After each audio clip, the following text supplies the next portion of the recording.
স্বামীজির তিরোধান দিবসে অনুষ্ঠান বিরাটিতে। নবরূপে সজ্জিত বিরাটির স্বামী বিবেকানন্দ মূর্তি, পাশাপাশি এদিন সাংস্কৃতিক অনুষ্ঠানের আয়োজন করা হয়। যে ছবি দেখছেন,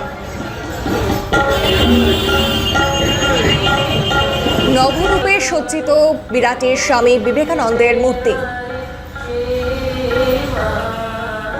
এবং পাশাপাশি সাংস্কৃতিক অনুষ্ঠানের আয়োজন করা হয়। স্বামীজির তিরোধান দিবসে অনুষ্ঠান বিরাটিতে।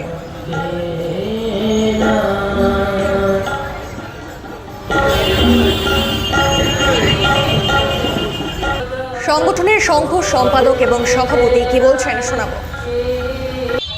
আমাদের এই স্বামীজির তিরোধান দিবসে আমাদের যে অনুষ্ঠানটা স্বামীজিকে নিয়ে, স্বামীজির যে মূর্তি মণিকমোড়ে বহু প্রাচীন এবং এটা একটা অরাজনৈতিকভাবে এর প্রতিষ্ঠা হয়েছিল। তারপর এটাকে রাজনৈতিকরণ করা হয়েছিল।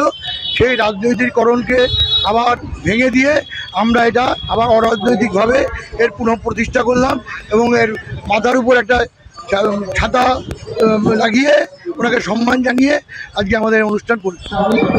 স্বামীজিকে বেছে নেওয়া এরকম বিষয় না, বিষয়টা হলো আমরা অনেকদিন ধরে ভাবছি যে আমাদের এই সমাজটাকে একটা পরিবর্তন আনতে হবে। সমাজটা একটা ঘুম ধরে গেছে, সেই সমাজটাকে একটা সুস্থ পরিবেশ বজায় রাখার জন্যে আমরা আমাদের এই সংগঠনটা আমরা তৈরি করতে চেয়েছিলাম। সেই সংগঠনটার যে ওপেনিংটা, সংগঠনের শুরুটা আমরা স্বামীজির তিরোধান দিবস দিয়ে শুরু করতে চাই।